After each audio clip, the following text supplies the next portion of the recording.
The nightmare maestro whispers a chilling tale of betrayal and survival. Four friends embark on a cross-country skiing adventure, unaware that one among them harbors a dark secret. As they traverse a frozen lake, the ice begins to crack, revealing not just the dangers beneath their feet, but also the treachery lurking within their group. Will they uncover the truth before it's too late, or will the icy waters claim them all? The sun hung low on the horizon, casting long shadows across the snow-covered landscape. Two couples, longtime friends who had planned this cross-country skiing trip for months, stood at a crossroads. To their left, the well-marked trail wound its way through dense pine forest. To their right, a vast frozen lake stretched out before them, its surface glittering like diamonds in the fading light. Paul, the de facto leader of the group, pointed across the lake. "Look, we can see the cabin from here. If we cut across, we'll save at least 2 hours." His wife, Sarah, nodded in agreement, her breath visible in the crisp air. Brian and Lisa exchanged uneasy glances. "I don't know," Brian said, shifting his weight from one ski to the other. "Crossing frozen lakes can be dangerous. We don't know how thick the ice is." Lisa chimed in. "Yeah, maybe we should stick to the trail. It's getting late, and I'd rather not take any unnecessary risks." Paul waved off their concerns with a gloved hand. "Come on, guys. I've been here before. The lake freezes solid every winter. It's perfectly safe." There was an edge to his voice, a hint of impatience that made the others hesitate. Sarah, sensing the tension, stepped in. "Look, we're all tired, and the thought of reaching the cabin sooner is tempting. Maybe we should put it to a vote." The group fell silent, each lost in their own thoughts. The wind whispered through the trees, carrying with it the promise of an approaching storm. Time was of the essence, and a decision had to be made. Paul's eyes darted between his friends, a strange intensity in his gaze. "Trust me," he said, his voice low and persuasive. "I know what I'm doing. We'll be fine." Something in his tone made Lisa shiver, and not from the cold. She looked at Brian, saw the doubt in his eyes, but also the weariness. They had been skiing for hours, and the thought of a warm cabin and a hot meal was undeniably appealing. Finally, Brian sighed. "All right, if you're sure it's safe, let's do it." As they stepped onto the frozen surface of the lake, none of them noticed the slight smile that played across Paul's lips, or the way his eyes gleamed with an emotion that looked unsettlingly like triumph. The ice creaked beneath their skis, a sound that seemed to echo across the vast expanse. With each glide forward, they moved further from the safety of the shore and deeper into a situation from which there might be no return. The group had been skiing across the frozen lake for nearly an hour when the first signs of trouble appeared. What had started as a smooth, easy glide had become increasingly treacherous. The ice beneath their feet groaned and shifted, sending vibrations up through their bodies. Brian was the first to voice his growing concern. "Guys, I don't like the sound of this. The ice feels different here." He stopped, planting his poles firmly on the surface. Lisa nodded, her face pale with worry. "I feel it too. It's like it's moving under us." Paul turned back to face them, irritation flashing across his features. "We're almost halfway there. It doesn't make sense to turn back now." There was a hardness in his voice that hadn't been there before, a stubbornness that seemed out of place given the circumstances. Sarah, usually quick to support her husband, hesitated. She looked around, taking in the vast whiteness that surrounded them. The shore they had left behind was now just a distant line on the horizon, and the cabin they were aiming for seemed no closer than it had an hour ago. "Maybe Brian's right," she said softly. "This doesn't feel safe anymore." As if in response to her words, a loud crack echoed across the lake. The sound was like a gunshot, sharp and terrifying in its implications. All four of them froze, hardly daring to breathe. "What was that?" Lisa whispered, her voice trembling. Before anyone could answer, another crack resonated, this one closer. Brian looked down and saw, to his horror, a thin line snaking its way across the ice between his skis. "We need to move," he said urgently. "Now." They began to ski again, faster this time, their movements fueled by fear. The sound of cracking ice followed them, a constant reminder of the danger lurking just beneath their feet. As they moved, Brian couldn't shake the feeling that something was off. He glanced at Paul, who was leading the group, and noticed something strange. Despite the dire situation, Paul seemed almost calm. There was a set to his shoulders, a deliberateness to his movements that didn't match the panic everyone else was feeling. "Paul," Brian called out, his voice carrying over the wind that had begun to pick up. "Are you sure you know where we're going? The cabin doesn't seem any closer." Paul didn't turn around, didn't slow his pace. "Just trust me," he shouted back. "We're on the right track." But doubt had taken root in Brian's mind. He looked at Lisa and saw his own uncertainty reflected in her eyes. Sarah, too, was watching her husband with a growing look of confusion and fear. The ice continued to groan beneath them, a constant reminder of their precarious position. As they pushed forward, the sky began to darken, heavy clouds rolling in and obscuring what little daylight remained. Brian couldn't shake the feeling that they were skiing not towards safety, but into the heart of a trap. And with each passing moment, he became more convinced that Paul, their trusted friend, somehow knew more than he was letting on. The wind howled across the frozen expanse, driving snow and ice into the faces of the four skiers. Visibility had dropped to almost nothing, transforming the once serene lake into a nightmarish landscape of swirling white. "We need to stop," Lisa shouted over the roar of the storm. "We can't see where we're going." Brian nodded in agreement, his face a mask of worry and exhaustion. "Paul, Sarah, we have to find shelter." For a moment, it seemed as if Paul hadn't heard them. He continued to push forward, his form barely visible through the curtain of snow. Then, abruptly, he stopped and turned to face the group. "There's no shelter out here," he said, his voice oddly calm despite the chaos surrounding them. "We have to keep moving." Sarah moved closer to her husband, her eyes wide with fear and confusion. "Paul, what's going on? You said you knew this lake. You said it was safe." Something in Paul's expression changed then, a flicker of, was it guilt? Regret? It passed so quickly that Brian wasn't sure he'd seen it at all. "I did know," Paul said, his words nearly lost in the wind. "I knew everything." The implications of that statement hung in the air, heavier than the storm around them. Brian felt a chill that had nothing to do with the temperature. "What do you mean you knew?" Lisa demanded, her voice rising with a mix of fear and anger. "Knew what?" Paul looked at each of them in turn, his gaze lingering on Sarah. When he spoke again, his voice was flat, devoid of emotion. "I knew the ice was thin. I knew about the storm. I led us here on purpose." The revelation hit them like a physical blow. Sarah stumbled back, nearly losing her footing on the treacherous ice. "Why?" she whispered, the single word laden with hurt and betrayal. Paul's composure cracked, just for a moment. "I had to," he said, a note of desperation creeping into his voice. "You don't understand. They gave me no choice." "Who gave you no choice?" Brian demanded, moving protectively closer to Lisa. "What the hell is going on, Paul?" Paul's eyes darted nervously, as if expecting to see shadowy figures emerging from the swirling snow. "They call themselves the Observers. They're everywhere and nowhere. I've seen their symbol, a stylized eye inside a triangle on buildings, in the news. They have eyes and ears in places you wouldn't believe."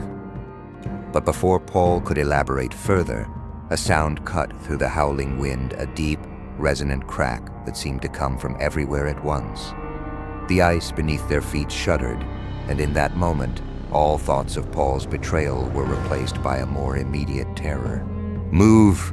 Brian yelled, grabbing Lisa's arm and pulling her towards what he hoped was the direction of the shore. Sarah hesitated, torn between her fear of the cracking ice and her shock at her husband's revelation. Paul reached for her, but she jerked away from his touch. "Sarah, please," Paul pleaded, real fear in his voice now. "I can explain everything, but we have to get off this ice first." Another crack, louder this time, spurred them into action. All four began to ski, no longer caring about direction, focused only on finding solid ground. As they moved, weaving between widening fissures in the ice, the full weight of their situation bore down on them. They were trapped in a deadly storm, on a lake that could swallow them at any moment, led there by someone they had trusted completely. And somewhere out in that storm, unseen but felt, were the mysterious observers that Paul had mentioned. What role did they play in this nightmare? And more importantly, would any of them live long enough to find out? The group moved in a desperate, stumbling dance across the fracturing ice, each crack and groan a reminder of the peril that lay literally beneath their feet. The storm continued to rage around them, but now an equally turbulent storm brewed within the group itself. Brian took the lead, his years of outdoor experience kicking in despite the shocking revelations. He called out warnings as he spotted dangerous areas, his voice barely audible over the howling wind. Lisa stayed close behind him, her eyes darting nervously between the treacherous ice and Paul's back. Sarah had fallen to the rear, keeping as much distance between herself and her husband as she dared. The betrayal was written clearly on her face, a mix of hurt, anger, and fear that seemed to deepen with each passing moment. Paul occupied the space between them, a literal and figurative representation of the chasm that had opened within the group. He alternated between looking ahead, searching for a safe path, and glancing back at Sarah with the expression of anguish. "We need to find solid ground," Brian shouted over his shoulder. "The ice is getting worse." As if to emphasize his point, a loud crack resonated beneath them. Lisa let out a startled cry as a fissure opened up mere inches from her ski. "This way," Paul called out, pointing to their left. "There's a small island in that direction. We can take shelter there." Brian hesitated, torn between the need for safety and his newfound distrust of Paul. "How do you know?" he demanded. "Because I studied the maps," Paul admitted, his voice heavy with shame. I planned this route." The implication hung in the air, adding another layer of tension to an already fraught situation. Brian made a split-second decision. "Fine, lead the way, but if this is another trick..." He left the threat unspoken, but Paul nodded in understanding. As they changed direction, following Paul's lead, the group dynamics shifted palpably. Brian and Lisa moved closer together, while Sarah maintained her distance from everyone. They skied in tense silence for what felt like hours, but was likely only minutes. The storm seemed to intensify, as if determined to stop them from reaching safety. Through the curtain of snow, a dark shape slowly began to take form. "There," Paul shouted, pointing ahead. "The island." Relief washed over the group, quickly followed by a renewed burst of energy. They pushed forward, ignoring burning muscles and the biting cold. Just as they neared the shore, a sickening crack split the air. Sarah's scream pierced through the howling wind as the ice gave way beneath her. In an instant, she was gone, swallowed by the dark, frigid water. "Sarah!" Paul's anguished cry was filled with more emotion than he had shown since his betrayal had come to light. Without hesitation, he threw himself towards the hole in the ice.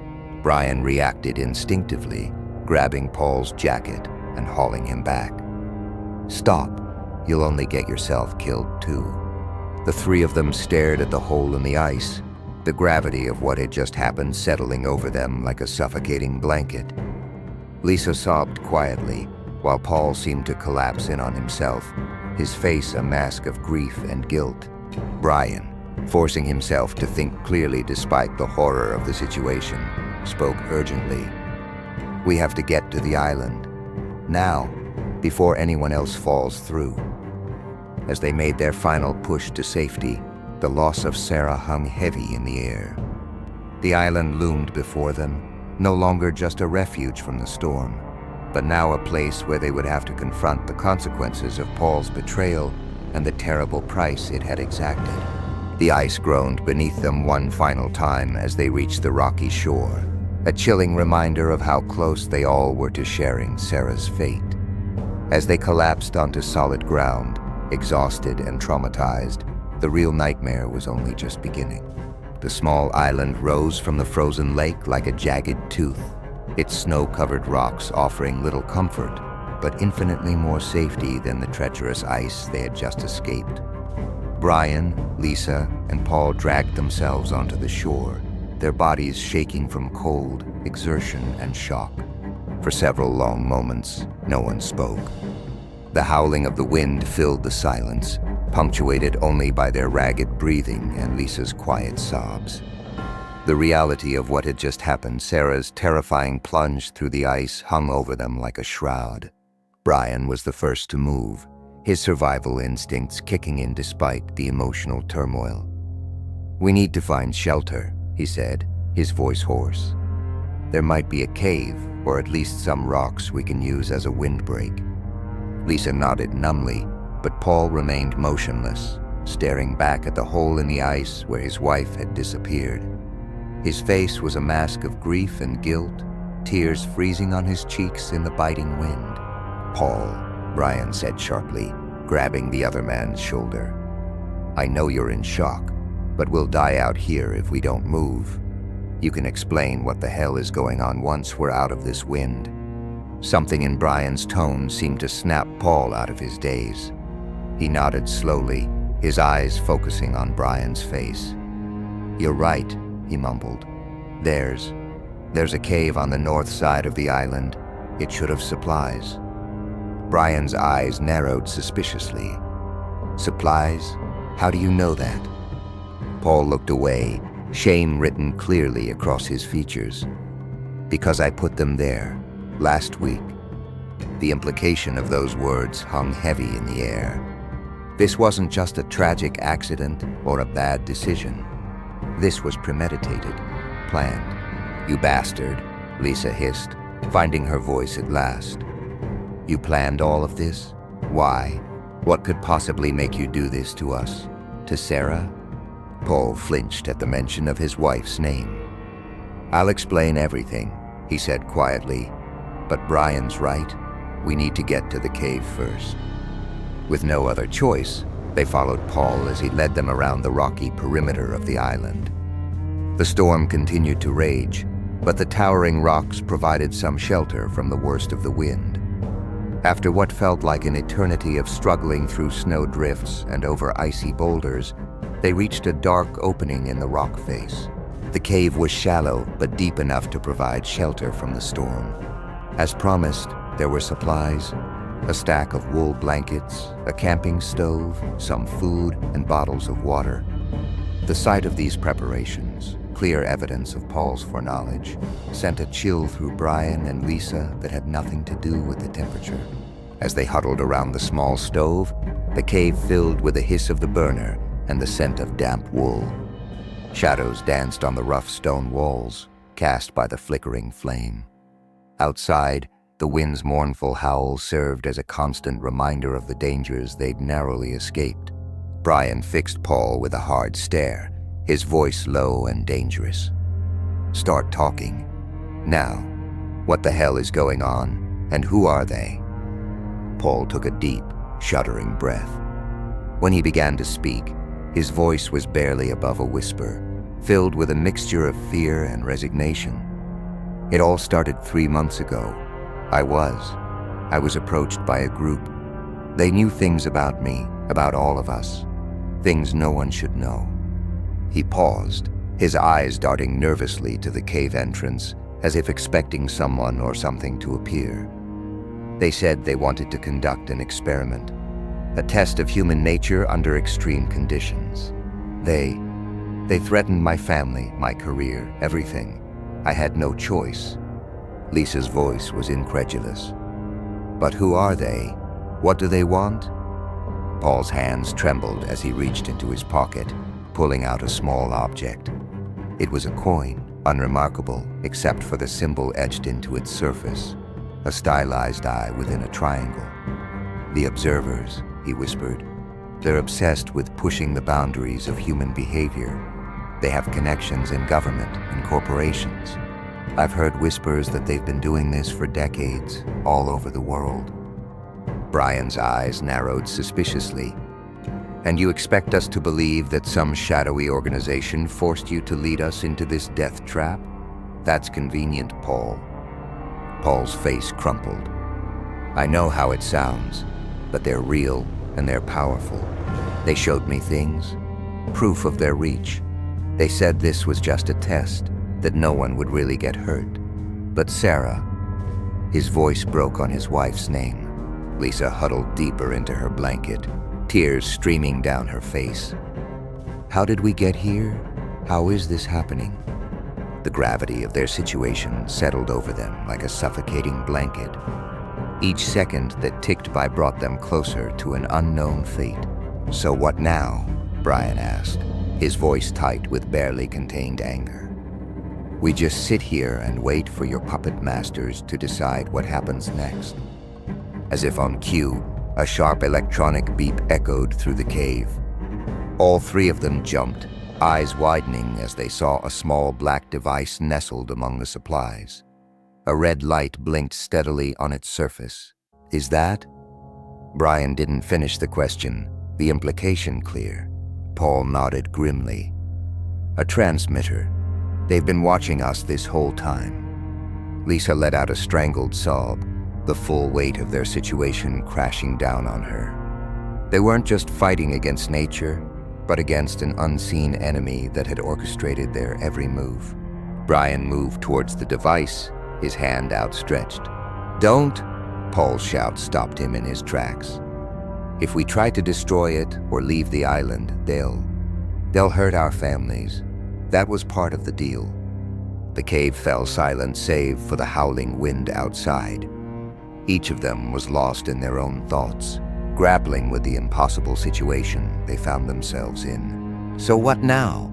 Lisa finally asked, her voice small and defeated. We just sit here and wait for them to decide our fate. Paul opened his mouth to respond, but before he could, the transmitter crackled to life. A distorted voice filled the cave, sending shivers down their spines. Congratulations on making it this far, the voice said, a hint of amusement in its modulated tones.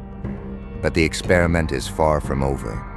In fact, the real test is just beginning.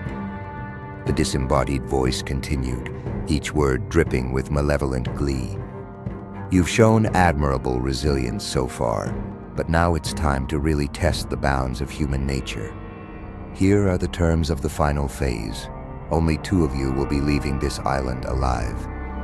A stunned silence fell over the cave, broken only by Lisa's sharp intake of breath. You have 1 hour to decide amongst yourselves who will survive. If you fail to make a choice, all of you will be terminated. The method of elimination is up to you. We'll be watching with great interest. The transmission cut off abruptly, leaving behind a silence more deafening than the storm outside. Brian was the first to speak, his voice tight with barely contained rage. This is insane. We're not playing their sick game. Paul shook his head, defeated. You don't understand. They'll do it. They'll kill us all if we don't comply. And then they'll move on to our families. Lisa huddled deeper into her blanket, tears streaming down her face. How did we get here? How is this happening? The gravity of their situation settled over them like a suffocating blanket. Each second that ticked by brought them closer to an impossible decision. Maybe I should be the one, Paul said softly, breaking the tense silence. After all, this is my fault. I let us here. Brian's eyes narrowed. Convenient, isn't it? You orchestrate this whole thing and then play the martyr. That's not fair, Lisa interjected.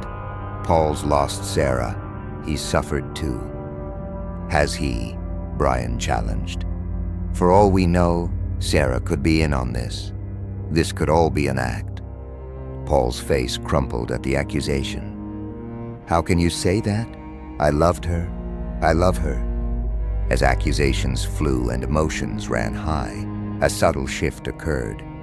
Alliances formed and broke in the span of heartbeats. Every glance, every word became laden with suspicion and fear. The cave, once a refuge from the storm, now felt like a pressure cooker. The air grew thick with tension, the small space amplifying every breath, every rustle of movement. Outside, the wind's howl seemed to mock their predicament, a constant reminder of the hostile world beyond their shelter. With 15 minutes left on their deadline, a grim resolve settled over the group. They knew a decision had to be made, one that would haunt the survivors for the rest of their lives. We could draw straws, Lisa suggested weakly, her voice barely above a whisper. Brian shook his head. And trust that everyone will abide by chance? No, we need to vote. The irony wasn't lost on any of them. The same democratic process they'd used to make the fatal decision to cross the lake would now determine who lived and who died. As they prepared to cast their votes, the atmosphere in the cave grew impossibly tenser. The flickering light from the camping stove cast long, dancing shadows on the walls, making it seem as if unseen spectators were watching their every move. Brian tore pages from the emergency manual, his movements sharp and angry. He handed out the scraps of paper and a pen, his jaw clenched tight. Write down the name of the person you think should not make it off this island, he said, his voice catching slightly. The scratching of pen on paper seemed deafeningly loud in the tense silence of the cave. Each folded vote landed on the makeshift pile with a soft thud that felt like a hammer blow to their consciences. As they cast their votes, the weight of their choices hung heavy in the air. This was more than a matter of survival. It was a test of their humanity, their morals, their very souls. Paul's hand shook as he wrote, tears falling silently onto the paper. Lisa stared at her blank slip for a long moment before finally, reluctantly, putting pen to paper. Brian's movements were quick and decisive, but the pallor of his face betrayed his inner turmoil. When all the votes were cast, Brian reached for the pile with a trembling hand. The rustle of paper as he unfolded each vote was like sandpaper on their frayed nerves. The results were tallied in silence, the outcome sending shockwaves through the small group. Betrayal, relief, and gut-wrenching guilt warred on their faces as the doomed among them faced their fate. In the end, as the designated survivors emerged from the cave into the now calming storm, they were forever changed. The ice of the lake had claimed more than just a life. It had frozen a part of their humanity, leaving behind a coldness that would never truly thaw.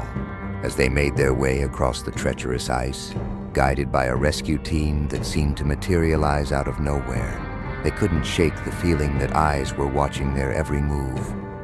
The storm had passed, but the true darkness, the one that now resided within them, remained.